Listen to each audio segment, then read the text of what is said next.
In this video, I'll further discuss omega-3 fats. There are 3 distinct types of omega-3 fats.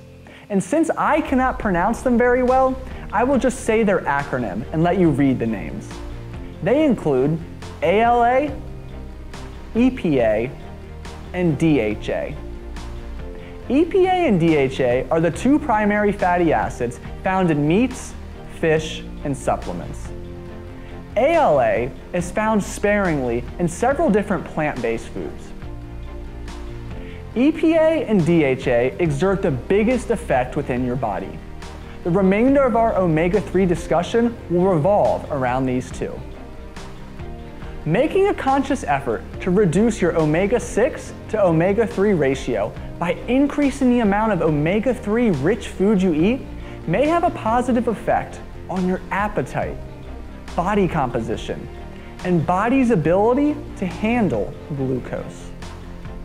A study published in the journal Appetite found that providing either 1,300 or 260 milligrams of omega-3 supplementation during the last 2 weeks of an 8-week diet resulted in significantly less hunger, as reported by the subjects. A study published in the American Journal of Clinical Nutrition observed significant improvements in body fat levels and blood cholesterol when pairing omega-3 supplementation with regular aerobic exercise. Researchers split subjects into 4 groups.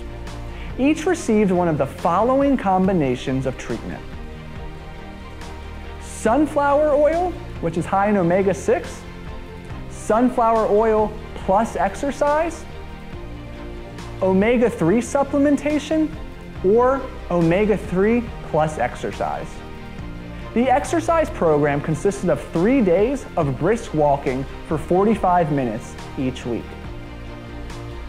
The omega-3 plus exercise group showed the greatest improvements in body composition and blood cholesterol levels. Researchers suspected this was related to a shift in fat metabolism in favor of increased breakdown and decreased storage.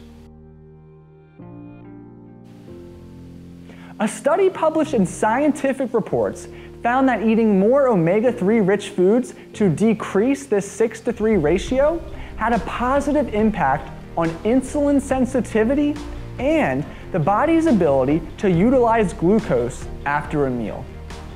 Of course, it's important to keep in mind not all research is perfect, and results may be limited to specific populations. However, the amount of research examining the benefits of omega-3 fatty acids is vast, and results discussed above significant. Next, let's discuss how much you need to eat per day to reap some of the aforementioned benefits.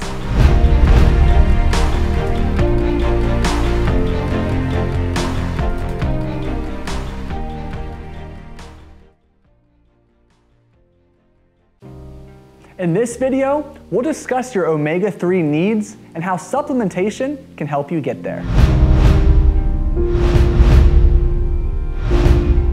The recommended amount of EPA and DHA varies depending on the source of information. Suggestions can be as general as eat fish twice per week, or as definitive as aiming for a specific number of milligrams of EPA and DHA per day. Here's a list of some of the total omega-3 content among popular food items.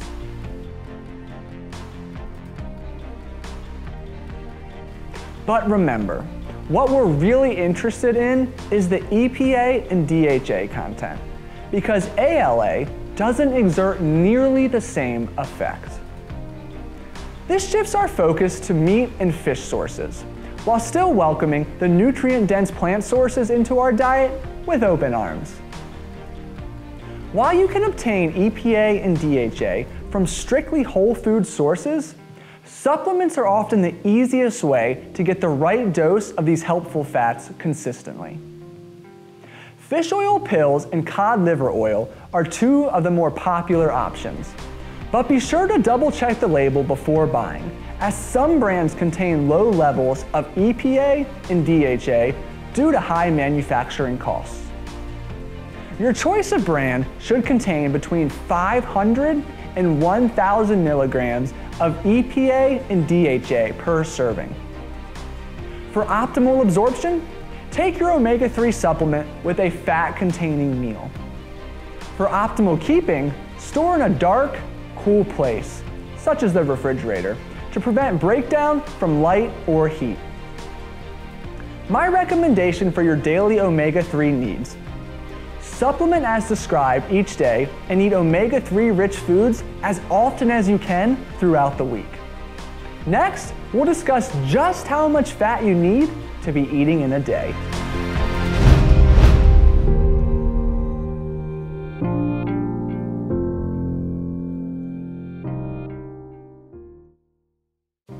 In this video, I'll discuss how much fat you need per day. The American Heart Association recommends that 25 to 35% of your total calories come from fat. That's 50 to 70 grams per day if you're targeting 1,800 calories. Please note, however, that this amount will depend on your individual calorie goals and, of course, your taste preferences. It's also important to pay attention to the amount of each specific type of fat you choose. 3/4 of your fat intake should come from unsaturated fats. The remaining 1/4 should come from saturated fats. And of course, next to nothing should come from trans fats. Rather than tracking fat by the gram, though there's nothing fine with this approach, make your life easier and track fat by the serving. 1 serving of fat contains 15 grams. Common serving sizes include a tablespoon of a healthy oil, 2 tablespoons of your favorite nut or seed butter, and half a medium avocado. For every 3 servings of unsaturated fats you have at least 1 serving of saturated fat. And you can break this serving size down into half-serving increments as needed.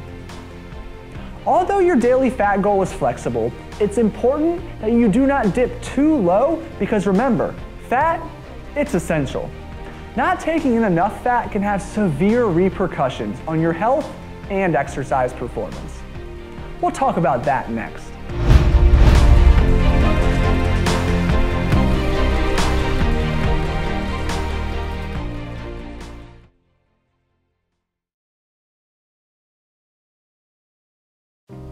In this video, we'll discuss why fat should be reduced first when dieting. Before we discuss why fat should be the first nutrient reduced when trying to lose weight, compared to carbohydrates and protein, let me first reiterate the golden rule of weight change. Weight change is related to the relationship between the calories you eat and the calories you burn. If you eat fewer calories than you burn, you'll lose weight. Conversely, if you eat more calories than you burn, you will gain weight. No magical food, meal timing, or specific amount of fat exists that trumps basic thermodynamics. For starters, fat contains more than twice as many calories per gram as carbohydrates or protein. 1 gram of fat provides 9 calories per gram, whereas 1 gram of carbohydrate or protein provides 4 calories. By reducing fat, you can create a much greater calorie deficit compared to reducing the same number of grams of either carbohydrates or protein. For instance, to reduce your calories by 300, you could reduce carbohydrates by 75 grams or reduce fat by just over 30. You may find that the latter approach leaves you feeling as if you're eating more food and therefore left actually feeling full. Secondly, carbohydrates are your muscle's primary energy source. The greater the intensity of your exercise, the more your body relies on them for fuel. By reducing fats first when seeking weight loss, carbohydrates remain elevated, which means you'll continue to have the fuel you need to train hard and recover well. Lastly, as we will discuss in more detail shortly, your body can withstand a prolonged low-fat diet quite well. However, once carbs dip too low, often below 125 grams for most, your energy, performance, focus, and libido take a massive hit. But what happens when you drop fat too low? We'll discuss that next.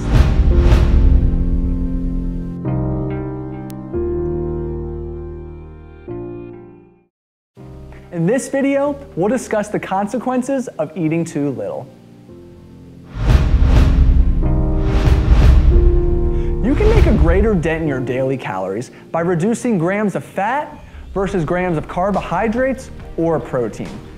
But remember, from our earlier discussion, we talked about the myriad of essential roles that fat plays in the body.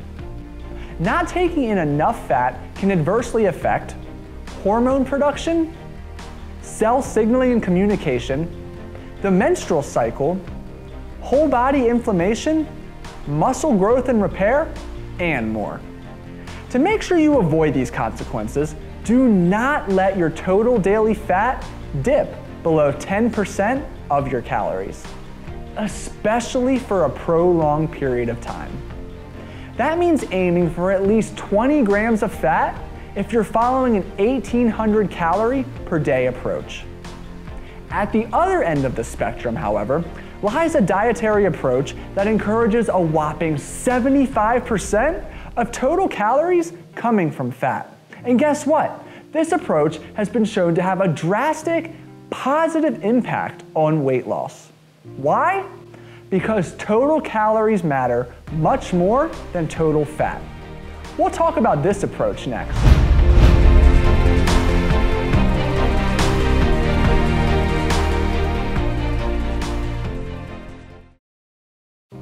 In this video, we'll discuss the ketogenic diet. The purpose of this video is to provide you with accurate information regarding the ketogenic diet. Simply put, it's for your awareness.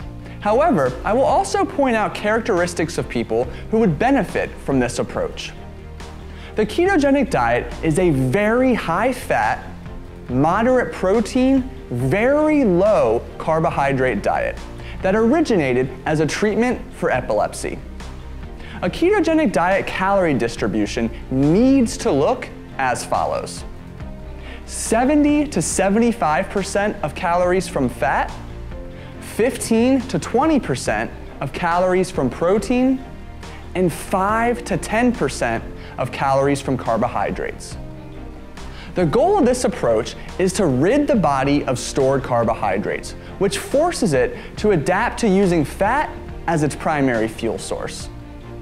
And since your body has a virtually limitless supply of stored fat, you can greatly reduce your body fat. There are several health benefits associated with the ketogenic approach that are beyond the scope of this video. But some purported benefits include decreased whole body inflammation, decreased appetite, decreased bad cholesterol, increased good cholesterol, and enhanced blood sugar control. If weight loss is your #1 priority and you've struggled with other dietary approaches in the past, this approach may be for you. Also, if you can live without carbohydrates and have a stronger preference for fatty, savory foods, this approach may be for you. However, if you perform in strength or power-based activities, think any form of resistance training or sprinting, this approach may not be for you. And this is due to the limited supply of carbohydrates, which are your muscle's preferred fuel source, especially during these types of exercise. Additionally, if you love carbohydrates and can't imagine a life without them, this approach may not be for you. For more information on how to set up a ketogenic diet and what to expect during the initial transition phase, please download the list of resources found below this video. Next, we'll discuss a very popular source of fat.